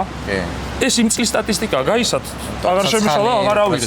პროცესია და შეცდომებზე უნდა ვისწავლოთ და ეს უნდა გახდეს ჩვენი მართვის წესები და არა ის რომ ხელმძღვანელს დაუმალო, ეს რუსული გამოთქვა რომ ისტორია პროკურორისთვის იწერება, არის ეგ ანგრევს დღეს საქართველოს მედიცინას. და აი ნუ ეს მე რაღაცა პირადი, რაღაცა აღებ მიცემობები, როდესაც სინამდვილეში ექიმი დამნაშავეა თუ რაღაცა არ იცის ამ დროს, იმიტომ რომ არ ჩატარებულა ექსპერტიზა. გარდაცვალების შემთხვევაში როგორ ვადგენთ რომ ექიმი დამნაშავეა? უდიდეს უმრავლესობაში ხო პაციენტის ახლობელი ხელს არ გიწერს ექსპერტიზას. მეც მაინტერესებს გარდაცვალების მიზეზი. წაიყვანენ პაციენტს, მე გადაიხდიან ორმოც, ვიღაცა შეაგულიანებს, მოდი ახლა ფულსაც იშოვი ცოტას და იწყება ჩივილი. ამასთან დაერთვება ხოლმე ჩვენი კოლეგები უკვე მეორე მხრიდან სატელევიზიოდ ყველაზე კარგი და რეიტინგული გასაშუქებელია. მოკლეს, მე ხალი დაიკივლებს იქ ექიმი ცოტა ხანი რაღაცა შეშინებულია და კარგი სიუჟეტი შედგა, ვაუ, უყურა რაღაც ხალხმა რეიტინგი დაიდო. ესე მოულოდნელად თუ გადაგირჩენიათ ადამიანის სიცოცხლე თუ შეცდომა. კი, მაგალითად გუშინაც როც. რა მოხდა?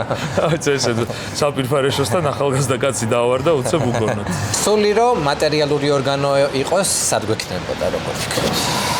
მატერიალური ორგანო ვერაფრით ვერ იქნება, მოდი აქედან დავიწყოთ.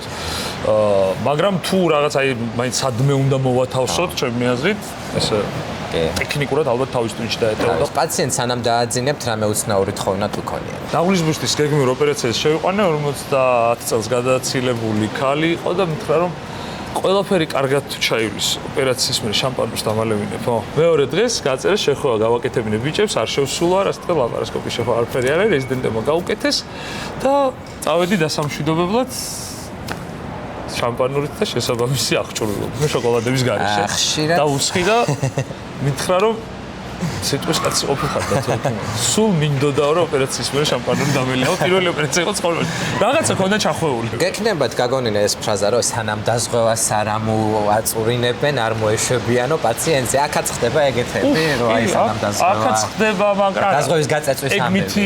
დაზღვევა სინამდვილეში ვერ წეწავ, დაზღვევა წეწავს აქეთ, პირდაპირ ეგ არის ყველაზე დიდი მითი, რაც კი მედიცინაში არსებობს, რომ ჩვენ წეწავთ დაზღვევას ექიმები შენით. ვერაფერ ვერ გავწეწავთ და რატო? რო გაგიკეთე მაგალითად 20 ანალიზი და სიტყვაზე ღირებულება არის რაღაცა $100 პირობითად. დაზღვევას თავისი გაცხრილის მეთოდები აქვს, ალგორითმი ამაზე მუშაობს, ფინანსური ნაწილია ის ხოლმე. იმას ადამიანის ჯანმრთელობა კი არ აინტერესებს რა. მოკვდა გადარჩა. კარგად არის არა. ფინანსებში ამ ალგორითმს ჩაგიშოს და შენ რო გონია რომ უნდა მოგცა $100 გაძლევს საფოს. და შენ ამაზე ბერკეტი არ გაქვს. საქართველოში ეს როგორ მუშაობს? პირდაპირ სადამსჯელო ნაწილია, ეგრეთ წოდებული დაკორექტირება, რით იყავთ ეს კლინიკები დღეს კომპრომეტებული პირდაპირ გაგებით. ერთი ამ რაღაცა არასწორი შავი გარიგებებით, ის ფარმაცევტის გონფულს იღებს, ის ატკაც იღებს, ის იმაშობა, ის ამაშობა, პაციენტებით პინგ-პონგის თამაში, რომ მომიყვანე 50 ლარს მოგცემ, ეგენი რეალობაა. და იყო ყოველ შემთხვევაში ამ ერთ წელს თუ შეცვალეს რამ მხოლოდ გამიხარდება და ასევე დამუშევარი კლინიკის მაგალითად რომელი სექტემბრისთვის წლევანდელი საქართველოში შეიძლება მიიღო თებერვალში შემდეგი წელს. სინამდვილეში ვინ გაწეწა. იმუშავე, ხელფასი გაქვს გასაცემი, სახარჯი მასალა იყიდე, წამალი იყიდე, პაციენტს მოუვარე, პერსონალს ხასფასი გადაუხადე, რეცხე, წმინდე, ხსნარი, აი მილიონი დეტალით ფულს ხარჯავ. პაციენტი რო კლინიკაში შემოდის და ერთი საწოლი რო გაიშლება, დაახლოებით არის $300 უკვე ხარჯი საქართველოში, წარმოიდგინე შენ. და ევროზე მიბული და დოლარზე მიბული. შეიცვალა კურსი, ხე 500 გახდეს ეს ხარჯი. სექტემბრის ეს ხარჯი შე რო გაწია და თებერვალში რო იღებ, ვინ ვის წეწავს, მოდი აქედან დავსვათ კითხვა. ამიტომ დაზღვევა თავს არ გაწეწინებს, ეს არის გამორიცხული. თქვენი ქარიზმა რა არის? მაქვს რომ ყველა ადამიანს აქვს და მეც ვეკითხები ყველა რესპონდენტს, აი რას ფიქრობ? თუნდაც როგორც თქვენი, როგორც პიროვნების, ან როგორც პროფესიული საქმიანობის, როგორც ექიმის.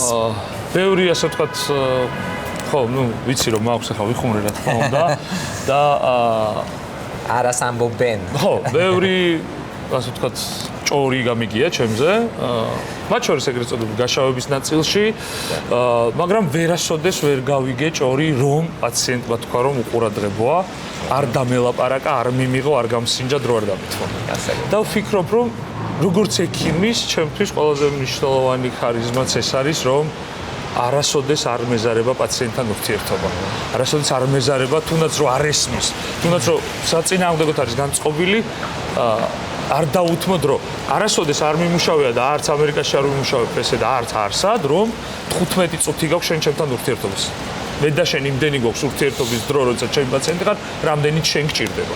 ცხოვრობთ ნიუ-იორკში, როგორია თქვენი ცხოვრება, აი სამსახურს გარეთ, როგორ ერთობით მაგალითად? ჩემი ყოველდღიურობა კვირაში 7 დღე მუშაობა. ცოტა დრო მჭირდება აუცილებლად ძილისთვის, იმიტომ რომ 6 საათზე რო იწყებ და აქაური მეტროს სისტემა კი მოგეხსენება რანაირია, საკმაოდ დამღლელია და რაღაც დასვენება გჭირდება. ყოველდღიურ ნაწილში ესე არსად არ დავდივარ, უფრო მირჩევნია რაღაც წავიკითხო. განსაკუთრებით რაც ტელევიზია გავიცანი ფილმმა ჩემთვის დაკარგა ემოციური მიბის მომენტი, იმიტომ რომ ზუსტად რო ვიცი გადაღების ტექნიკა და ზუსტად რო ვიცი ერთი კადრისთვის რამდენჯერ შეიძლება გაგატარონ ჩვენმა მეგობარმა ოპერატორებმა და რეჟისორს როგორ მოგენატრათ სატელევიზიო სივრცე ეს? მე მიყვარს სატელევიზიო სივრცე ძალიან და მით უმეტეს როდესაც დამინახია შედეგები.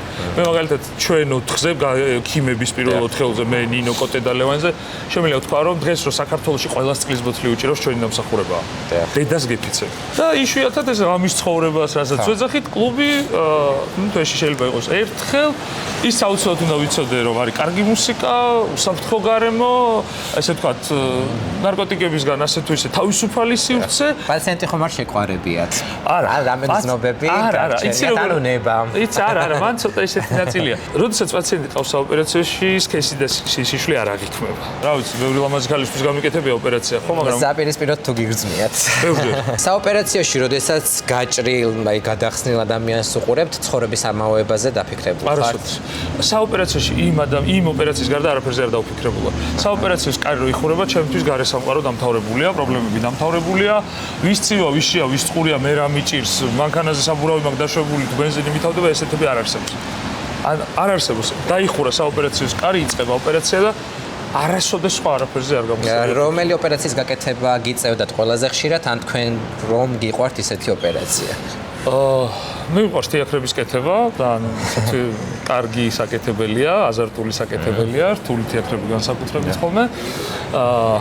ვაკეთებდი ხშირად ბოლო წლებში ონკოლოგიას, იმიტომ რომ რატომღაც ძალიან ესე ჩემი არჩევანი იყო რა თქმა უნდა ონკოქირურგიაზე წასვლა ზოგადიდან და საყვარელ ოპერაციას მაინც თეატრებში დავრჩებოდი, თუმცა თითოეული ოპერაციის კეთებიდან ვიღებ უდიდეს სიამოვნებას, გამიკეთებია მასშტაბური ოპერაციაც და გამიკეთებია ხო მარტივად აპენდექტომიაც და ჩემთვის ის 15 წუთი რაც აპენდექტომიას ვაკეთებ და ის 3 საათნახევარი რასაც გასტრექტომიას ვაკეთებ სიამოვნების ადრენალინის კმაყოფილების კუთხით თანაბარია. დღეში მაქსიმუმ რამდენი ოპერაცია გაიკეთებთ?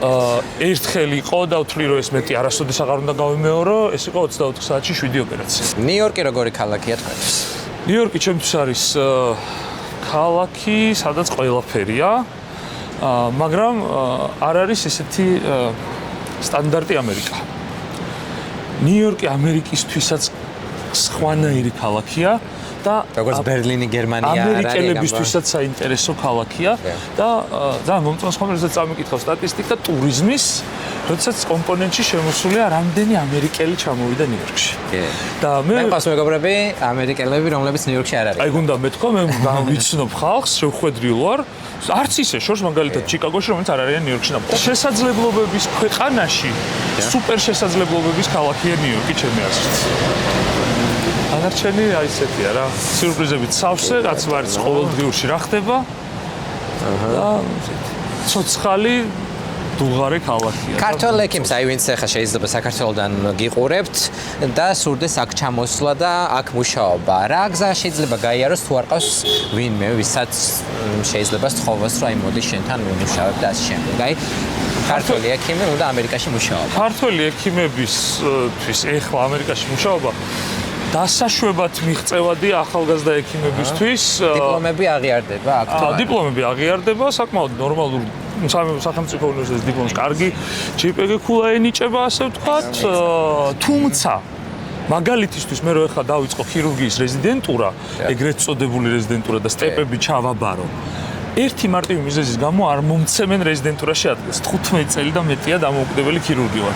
და ის ფიქრობს, რომ ჩემს ქილებს ვეღარ შეცვლის. და მას ურჩევნია მიცეს აგერ, რა ვიცი, 24 წლის ახალგაზრდას, რომელიც საოპერაციოში ნამყოფი არ არის და მისგან შექმნას ის ამერიკული სტანდარტის პროდუქტი. და მართალიც არის ამ ნაწილში მე ვერ გადამაკეთებს. განსაზღვრება რამდენჯერ მეტია დაახლოებით ამერიკელი ექიმების ვიდრე ქართველი ექიმების? 100,000 ჯერ მეტი. სტანდარტულ ქირურგზია საუბარი. აქ არ არის თქვა წყალებში ჩემნაირ პოპულარულ და ცნობად ქირურგზე საქართველოში თუ რაღაცა. სტანდარტულ ქირურგიაზეა საუბარი. მაგალითად, რა ვიცი, რა გითხრათ. 700,000 წლიური შემოსავალი. ქირურგი, რომელიც ავადმყოფოში ცხოვრობს, ბედნიერია თავის პროფესიით, აქ ყველა შესაძლებლობა დამთავრებულია. მას ეს ნოლები და ციფრები არ აინტერესებს, ვის ცხოვრება დაზღვეულია. და ერთადერთი საზრუნავია, განვითარდეს და პაციენტთან იყოს კეთილსინდისია. საქართველოში გაქვს მაქსიმუმი, რა ვიცი, სტატიოსან სტანდარტულ ქირურგს, რომელიც მორიგეობს, 1-2 პრივატული ოპერაციაც აქვს, წავეს გააკეთებს, 1500 ლარი ხელფასი. ხშირად პაციენტები თუ ტყუდებიან ხოლმე პიარით, პიარი ხო ისეთია, რომ აი ჩანს მაგალითად ან ეკრანზე, ან ესა და გონია რომ ეს არის ექიმი ისეთი, რომ მაგრამ რეალ თქვენ გწოდნიათ, რომ ეს არ არის ის ექიმი, რომელიც ნამდვილად დიდი ნაწილია საქართველოში დღეს ესეთი, ასე ვთქვათ, წყალებში ხელოვნურად პოპულარული, Google-ის რევიუების ყიდვა, ვარსკვლავების ყიდვა, რაც ამ პოპულარულია. დიახ, Facebook-ზე რა ქვია მას დაბუსტვა, რაღაცა ხრიკები, რომელთაც აი მოდი. ეს მუშაობს. და მუშაობს სამწუხაროდ. მოდი. აი ეს მოდი არის ჩემთვის პირდაპირ გაგებით მიუღებელი, იმიტომ რომ ფიქრობ შენ და იცხოვრო როგორც ქირურგმა და როგორც ადამიანმა საზოგადოებაში, ისე რომ ის თუ ჩათვლის მოვიდეს. საქმე მან შენმა წარმოგაჩინა შენ. თუ ჩათვლის მოვიდეს. პირველად რა ადამიანი გაჭერით, აი ეგ მომენტები ეგ წუთები მოგვიყევით. ბედნიერი ხარ. ანუ უკვე რაღაც ეტაპს მიაღწიე და პირველი ხაზი, ასე ვთქვათ, პირველი განაკვეთის გასმაზეა მთელი შენი ცხოვრება დამოკიდებული გგონია. სიამოვნებაში არ არის ესე, იმიტომ რომ შენ მასწავლებელი როცა გაყენებს, რომ დაიწყე ერთხელ ვერ დაიწყებ, მეათეთ დაგაწყებინებს. იმიტომ რომ შენში უკვე ნახა პოტენციალი შენ დაიწყო. თორე ანუ ამას არ გეტყვის ტყუილა. ანუ ეს მისი პირადი პასუხისმგებლობაა, პროფესიული ადამიანური ხდები, რომ პაციენტი რომელიც მასთან არის საოპერაციოდ გეუბნება კანი გაკვეთე. პირველი რას გაკეთებინებ, კანის გაკვეთა, სხვა გონია ოპერაციებს იწყებ. დიდი ხანი ხარ საოპერაციოში დამხმარე. ან ძალიან დიდი ხანი ხარ მაყურებელი. პროტოკოლი თუ დაგირღვევიათ იმის გამო, რომ გიცდიათ ექიმი ჰაუსობა. ჰაუსობის გამო არა, მაგრამ დარღვევით ნორჯერ დამირღვევა. ეგეთი რამე რაც მაგ სერიალს ხდება, პრაქტიკულად არ შეიძლება იცი, არ არსებობს. წმინდა ტექნოლოგიურად აქ რამე თუ გაგაკვირვათ, რაც საქართველოში არ გვაქვს. რობოტული ქირურგია რუტინულად. რომელიც უკვე აქტიურად არის. როგორ აქტიურად იცი, რომ რა ვიცი, შეიძლება ღია წესით ოპერაცია წლები აღარც გაუკეთებიათ. ახლა ქირურგებს ვისაც ვიცნობ. დისტანციურად რო ხდებაო თუ რა ეს ანუ ეს რა ვიცი, ჩემთვისაც ესეთი ძალიან მისტიური ოპერაცია იყო ბოსტონიდან გაკეთდა, აბუ-დაბიში იყო პაციენტი, რობოტის ხელები, ანუ რობოტული ქირურგიას ხო თავის წესებია. იყო იქ ასევე ქირურგიული გუნდიც, არავინ არ იფიქრებს ერთი რობოტისა და ასე ვთქვათ, ვიღაცის ხარჯზე იყო, რომ ნებისმიერ გართულებას ქირურგიის გუნდი დააზღვევდა და ოპერატორი ქირურგიის და ბოსტონში და პულტი ჰქონდა იქ. ხომ არ ფიქრობთ, რომ ხელოვნური ინტელექტი როდისმე ჩაანაცვლებს ექიმებს? ვერასოდეს, თუმცა ხელოვნური ინტელექტი ექიმებს დაასრულებს, პაციენტებთან ურთიერთობას გაადვილებს და განსაკუთრებით ონკოლოგიაში, როდესაც AI ჩაერთვება, ეს იქნება იდეალური შესაძლებლობა, რომ ის იგივე თუნდაც რაც ამერიკას პრობლემაა 360 მილიონი ადამიანში ხვდებით რაზე ვლაპარაკობ. ხელმისაწვდომობა აღმოიფხვრება სრულად. მაგალითად ChatGPT, რომელიც ახლა ყველას გენიოსი გგონია, სინამდვილეში სულ არ არის გენიოსი, ამ ნაწილში ხარ როგორც განიხილება ხელოვნური ინტელექტის ჩართულობა. ChatGPT იქნება მხოლოდ ისტორიის წერალი. შენ მოუყვები და ის სწორად დაგიწერს. არჩევას მისცემდით ქართველ ექიმებს დღეს აი ამ გადმოსახედიდან ან ექიმებს ან ზოგადად სამედიცინო სისტემას. სამედიცინო სისტემას რჩევას ნამდვილად ვერ მიცემთ, რომ სამედიცინო სისტემა შესაძლებელია და შევცვლით ამას ადრე თუ გვიან. დასანერგია ყველაფერი ისე რომ მოვიდა მინისტრი, წავიდა მინისტრი, მოვიდა ნაცი, წავიდა ქოცი, წყალს წაუღია, სულ ყველა ერთად არ ცვლიდეს მედიცინაში არაფერს. და უნდა იყოს მინიმუმ 50 წლიანი პოლიტიკა განსაზღვრული და მინიმუმ მინისტრის პასუხისმგებლობა, რადგან მინისტრის უნდა იყოს ხელშეუხებლად 5 წლიანი, ან 6 წლიანი, რომ ცვლილების დროს გაიყოლა არ დაემართოს და ასევე უნდა არსებობდეს, ვთქვათ, მინისტრის დონეზე პასუხისმგებლობის აღება და გადადგომის ნაწილი ყოველგვარი პროტესტის და რაღაცა ძალადობის გარეშე, როდესაც სისტემაში იქნება ჩავარდნა. როგორ ფიქრობთ, ჯანდაცვის მინისტრი ექიმიც უნდა იყოს თუ შეიძლება რომ არ იყოს და კარგი მენეჯერი? ეს არის როდესაც აი 50 წლის მერე კი მე რა სისტემასაც გულისხმობ, მე შეიძლება, მაგრამ დღეს და მომდევნო ალბათ 1-20 წელი ძალიან გამოცდილი და პრაქტიკოსი ექიმი უნდა იყოს ჯანდაცვის მინისტრი, მაგალითად როგორც იყო დათო სერგეენკო. დღევანდელი საქართველოს როგორ ჩანს თქვენი ამერიკიდან? კატასტროფაა. და რჩევების ნაწილში რომ დაუბრუნდე ისე ამ კატასტროფის ფონზეც კი, როდესაც ჩემი კოლეგები დილით იღვიძებენ და სამსახურში მიდიან და მათ პაციენტი ხვდებათ, ამ პაციენტი შეხვდებიან, მაქსიმალური გააკეთონ იმისთვის, რომ შეინარჩუნონ კეთილსინდისიერება, პატიოსნება და სისტემას დაეხსნან რამდენადაც შეუძლიათ და ამ ჭაობიდან გამოვიდნენ, იმიტომ რომ ადრე თუ გვიან, როდესაც სისტემა დაიწყებს ცვლილებას და ამ სისტემაში პირველი იქნება რა თქმა უნდა ჩინოვნიკები, ეგრეთ წოდებული პოლიტიკური პასუხისმგებელი ტიპები, შემდეგ ამას მოყვება აუცილებლად სამედიცინო სექტორიც და ეს იქნება ავტომატურად. და ეგ ზოგი ვიღაცის ვიზია იქნება, ზოგი ვიღაცის მამი და ზოგი ვიღაცის მასწავლებელი და ეს იქნება მასობრივი ტკენა. თუმცა ჩვენ უნდა ვისწავლოთ ერთი რაღაცა, თუ გვინდა ქვეყნის აშენება, ან ქვეყანაში ჯანდაცვის სისტემის აშენება, პირველი რაც უნდა გავაკეთოთ, უნდა გადავდგათ არაპოპულარული ნაბიჯები. წევლაც იქნება, გინებაც იქნება, შეიძლება ვიღაცამ გესროლოს კიდევაც ამის გამო, მაგრამ შენ თუ არ ხარ ამის ვიზად, მაშინ მოკიდებ ხელს რა. Google-ით დაზაფრული პაციენტები ხშირად გინახავთ და მოსულათ ჩვენთან. საქართველოში ძალიან მე შევყოლილი ვარ და ხო, მაგრამ ვიცი რა არის Google-ის პრობლემა? მოდი მარტივად აგიხსნი, რატო არის Google-ი პრობლემური. ვინ წერს? წყარო არის. რა ავტორიტეტია, რა სანდოობის არის, ექიმია, არ არის ექიმი, საიდან მოიტანა ეს ინფორმაცია არის. მარტივად ეხა პაროლები რო გითხარ, რატოა ხო ამ საიტებს პაროლები? წევრობა მაგალითად ამერიკის ონკოლოგთა ასოციაციის მიჯდება საკმაოდ სოლიდური თანხა. ყოველ დღე მომდის დაახლოებით 4-5 საინფორმაციო ესეთი პატარა მეილი, ყოველკვირეული მომდის ჟურნალი და რა ვიცი, რომ არ ჩამორჩეთ სიახლეებს და წელიწადში მომდის 10-ობით პროტოკოლი. ანუ ახლა მე გავარ გიშ რომ ავდგე და ეს პროტოკოლები Google-ში გადმოვიტანო, პროსტა ვაკოპირო და ამაში ვიხადო ფული. ქართული ჯანდაცვის სისტემა რო ავიღოთ, სად არის ამერიკული ჯანდაცვის სისტემა და სად არის ქართული სისტემა? ის კოსმოსური სხვაობა არის? მოდი ესე სხვაობა კოსმოსურია ნამდვილად და სწორად დაისვა შენგან კითხვა. ამერიკული ჯანდაცვის სისტემა. საქართველოს ჯანდაცვის სისტემა არ არის. საქართველოში არის თვითგანვითარებული ექიმები და ადგილობრივ აი თვითო კაცის პატიოსნებაზეა მედიცინა დღეს დარჩენილი. რომ ყავს პატიოსანი ექიმები. თავარი პრობლემა ეს არის, როგორ ვიქრობთ? თავარი პრობლემა ეს არის. თავარი პრობლემა კიდევ ერთხელ მივიდივარ ფინანსებია და ფინანსების წყაროებია ბულინგი. ნება უნდა არსებობდეს ამის და შესაძლებელია ამის მოგვარება თუ უბრალოდ ფინანსები ვერ გაწყვება. რას ვერ გაწყვება? რაც ამ 13 წელიწადში ჯანდაცვაში ფულია დახარჯული. შესაძლებელია რომ თურქეთი არა, ევროპაშიც ერთ-ერთი საუკეთესო მედიცინა შეგვეძლო. ჩვენ რა შევქმნით 280 სამედიცინო დაწესებულება. რაც არის სისულელე. და ერთი ექიმი არ გაგვიშვია სასწავლებლად, ერთი სტუდენტი არ დაგვიფინანსებია. იმ პირობით რომ ის მერე ჩამოვა და 5 წელი ჩემთვის იმუშავებს. ერთი საერთაშორისო გაცვლითი პროგრამა არ გაქვს და რაც გაქვს იქიდანაც, რა ვიცი, კისრის ტეხით ან ჩვენ გამოვიდეთ ან გვაგდებენ უკვე, ხო? თუნდაც ახლა ბოლონიის პროცესიდან გამოსვლა რას მოიტანს, იცი რომ კატასტროფულად დაშორდები. შეიძლება უბრალოდ მიმოწერაშიც კი ვეღარ შეხვიდე შენ კოლეგებთან, იმიტომ რომ სად ახარ, ვინ ხარ, რა სისტემას წარმოადგენ, არაფერი არ წარმოადგენ.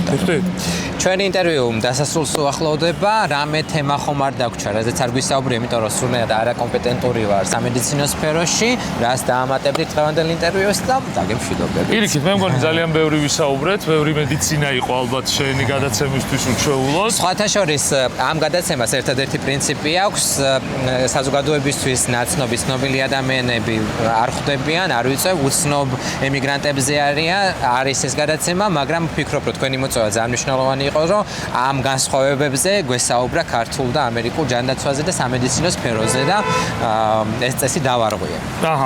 ძალიან დიდი მადლობა ამ შესაძლებლობისთვის გულწრფელად. პირიქით, მადლობა თქვენ. ანუ რაცა ორ ნაწილში განმარტება, ვფიქრობ, რომ რაღაცა საქართველოსთვის საინტერესოც ვისაუბრეთ დღეს და ემიგრანტებისთვის საინტერესოც ვისაუბრეთ დღეს. და ამ ნაწილში რა არის ყველაზე მნიშვნელოვანი?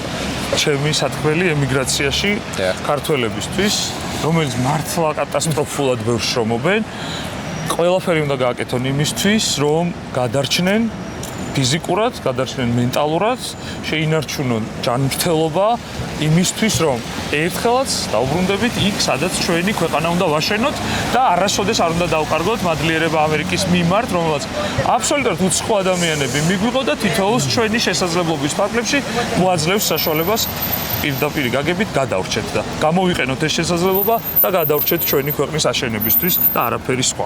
თქვენი მოძებნა სად შეიძლება, სად უნდა მოგმართონ პაციენტებმა, რომ დაჭირდეთ?